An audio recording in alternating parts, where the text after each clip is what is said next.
Hello everyone. इस बार कुछ ज़्यादा लंबा ब्रेक हो गया, माफ़ी चाहता हूँ। नाम है मेरा मेहुल और स्वागत है आपका टी ट्रैवल्स के एक नए एपिसोड में। इस एपिसोड में हम आपको लेके चलते हैं राम जन्मभूमि अयोध्या। मर्यादा पुरुषोत्तम भगवान श्री राम की नगरी अयोध्या को भारत में ही नहीं बल्कि पूरे विश्व में बसे हिंदुओं के लिए पवित्रतम तीर्थ माना गया है। पुण्यदायिनी सरयू नदी की गोद में स्थित अयोध्या में कई ऐसे मंदिर हैं जो भक्तों को भगवान राम और उनके राम राज्य की अनुभूति करवाते हैं। अयोध्या से हम एक सीरीज बना रहे हैं राम जी की वनवास यात्रा के ऊपर, फिलहाल 3 एपिसोड्स की, और आगे हम जहां तक पहुंच सके वो तो राम जी के हाथों में ही है। लेकिन हाँ, दिल से आवाज जरूर आती है कि टी ट्रैवल्स ये यात्रा अवश्य पूरी करेगा। अयोध्या पहुंचने के लिए सबसे पहले हम पहुंचे प्रयागराज और फिर वहां से सीधी ट्रेन पकड़ के पहुंचे अयोध्या रात के करीबन 1 बजे। आप वाराणसी और लखनऊ से भी सीधी ट्रेन पकड़ के अयोध्या पहुंच सकते हैं। यहाँ होटल्स में भीड़ के चलते रूम मिलते मिलते हमें 3 बज गया था, इसलिए सुबह उठने में थोड़ा लेट हो गए। फिर नहा धो के सीधे पहुंचे हनुमानगढ़ी। ये हनुमान जी का गढ़ है।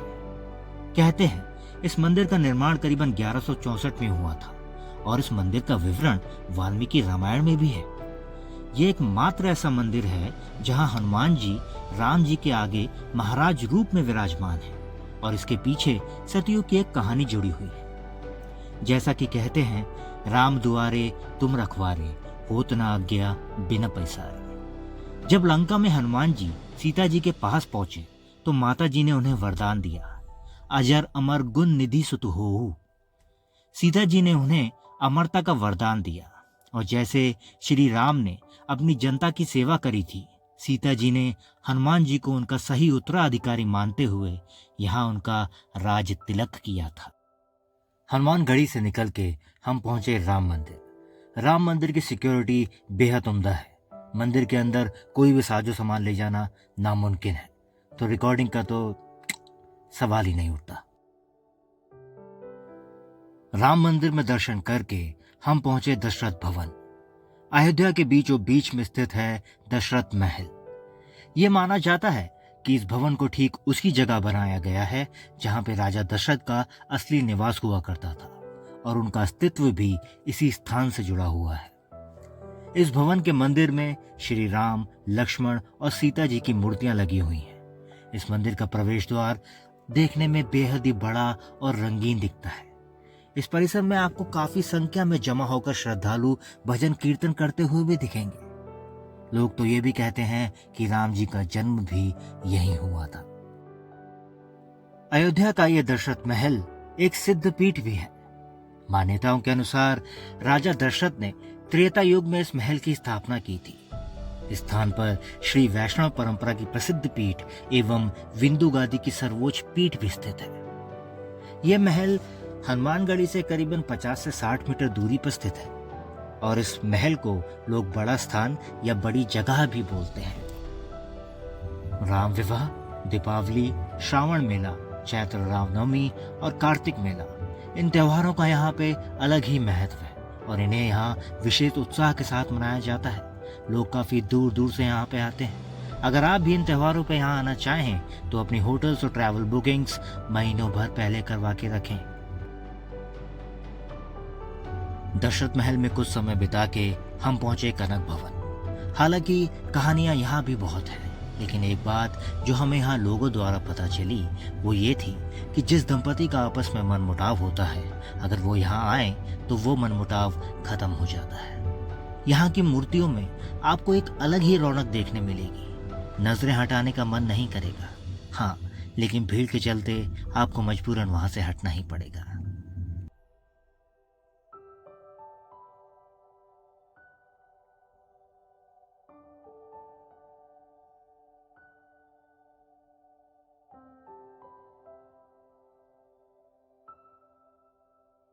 उसके बाद हम पहुंचे श्री राम मंदिर निर्माण समिति के वर्कशॉप में। यहाँ आपको देखने मिलेगा राम मंदिर का एक मॉडल, साथ ही साथ आपको कुछ गाइड्स भी मिल जाएंगे जो आपको इस मॉडल के बारे में पूरी जानकारी अवश्य दे देंगे। राम मंदिर निर्माण के लिए राजस्थान के पहाड़पुर से पिंक सैंडस्टोन लाए गए हैं, जिनसे ये निर्माण होना है। आपको ये बता दें कि ये वर्कशॉप 1989 में शुरू हुआ था और 2021 खत्म होते होते यहाँ पे करीबन 25 से 30% काम पूरा हो चुका था। काम पत्थरों पे नक्काशी का, यानी पत्थरों की डिजाइनिंग का।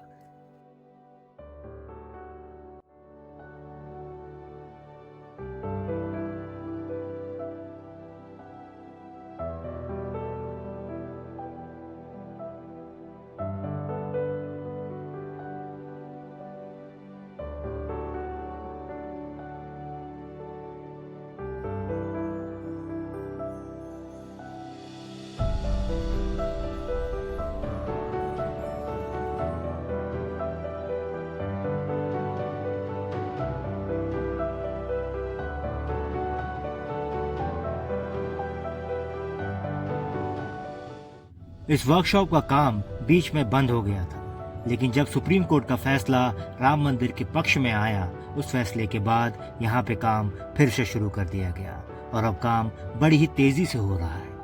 पहले यहाँ पे राजस्थान से लाए हुए केवल 8 कारीगर थे, लेकिन अब अयोध्या के अलावा राजस्थान के पहाड़पुर में भी पत्थरों की डिजाइनिंग का काम शुरू कर दिया गया है, जहाँ से उन्हें सीधे यहाँ ले आया जाता है।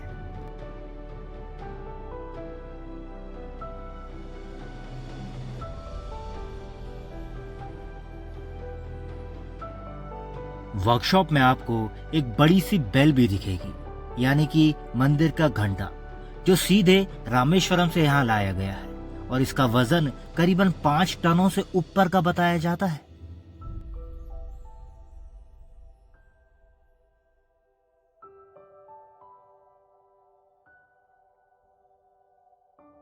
वर्कशॉप से निकल के हम पहुंचे राम दरबार।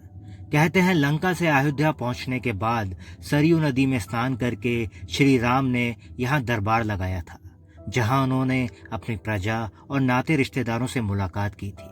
अपनी जिंदगी के कुछ लम्हे यहाँ जरूर बिताइएगा, मन को बहुत सुकून पहुंचेगा।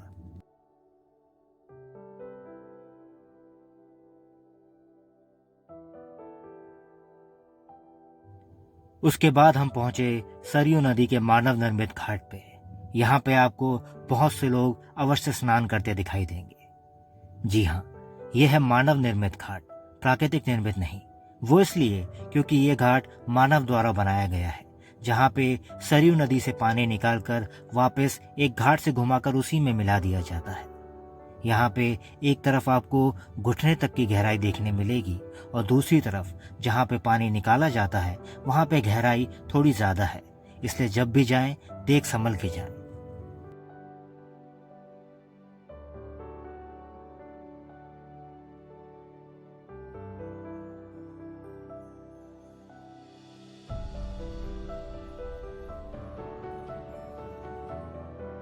और ये है सरयू नदी का प्राकृतिक घाट, जहां हम पहुंचे शाम को सरयू नदी की आरती देखने के लिए। यहाँ पहुंच के मन को एक अजीब सी शांति मिली, बहुत ही एक अलग सा अनुभव था।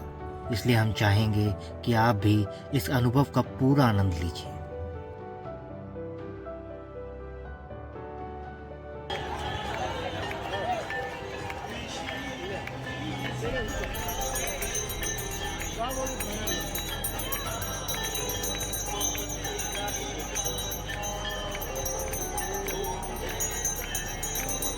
मिलते हैं अगले एपिसोड में। तब तक के लिए प्लीज लाइक शेयर सब्सक्राइब और बने रहें टी ड्राइवर्स के साथ। हम अपने ऑटो ड्राइवर का नाम और नंबर डिस्क्रिप्शन बॉक्स में जरूर डाल देंगे। इन्होंने हमारी बहुत मदद करी।